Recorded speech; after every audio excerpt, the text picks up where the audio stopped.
Hello hi friends, మా ఊర్లో సుప్పులు అంటారు వీటిని తయారు చేసుకునే విధానం ఒకసారి చూసుకుందాం మనం.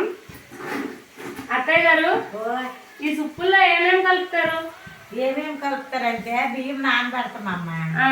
నానబెట్టేసి ఆడించుతాము. వడదేవి ఆడించి తెచ్చి ఒక పల్లెంలోన పిండి పోస్తాము. పిండి వేసి ఉప్పు వేస్తాము. ఉప్పు వేసి నువ్వులు వేస్తాము. నువ్వులు వామ వేసేసి వాటితో కలుపుతాము. ఒక అరగంట సేపు నానిన తర్వాత ఈ సుప్పులు ఇలా చుడతామమ్మ. అర్థమైందా ఫ్రెండ్స్? ఇవి పచ్చి బియ్యం సుప్పులు. పచ్చి బియ్యాన్ని ఆడించేసి ఆ పిండిని తీసుకొచ్చి సాల్ట్, నువ్వులు, సోడా, వాటర్ వేసుకొని కలిపేస్తాం.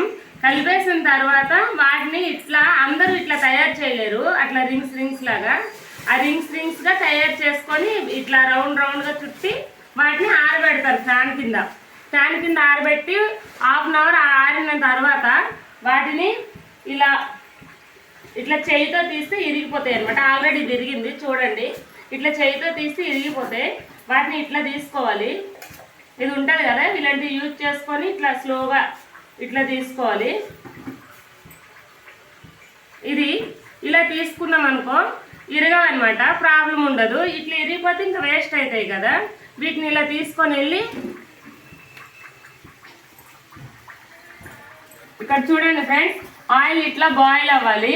ఆయిల్ బాయిల్ అవుతుంటే వీటిని ఇందులో వేసుకోవాలి.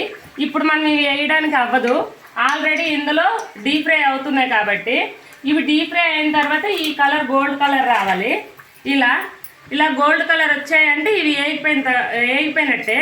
వీటిని మనం ఇరుసుకోవడానికి ఇగో చూడండి, ఇట్లా ఇరిస్తే ఇట్లా మంచిగా క్రిస్పీగా వస్తాయి. వీటిలో మనం ఏమి కారం కానీ వేరే పదార్థాలు ఏమి వాడం కాబట్టి ఓన్లీ సాల్టే వాడతాం, నువ్వులు వాడతాం. ఇవి ఎవరైనా తినొచ్చు, షుగర్ పేషెంట్లైనా బీపీ పేషెంట్లైనా ఎవరైనా తినొచ్చు. ఎందుకంటే ఇది బియ్యం పిండి కాబట్టి పిల్లలు స్నాక్స్గా పెడితే హెల్తీగా ఉంటుంది. ఇవి మా ఊరు సైడ్ చేస్తారు. చూడండి ఎట్లా సౌండ్ వస్తుందో. ఇది ఫ్రెండ్స్ మా ఊరు సైడ్ చేసుకునే చిన్న వంటలు.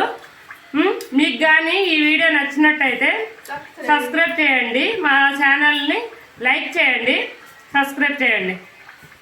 అంతకుముందు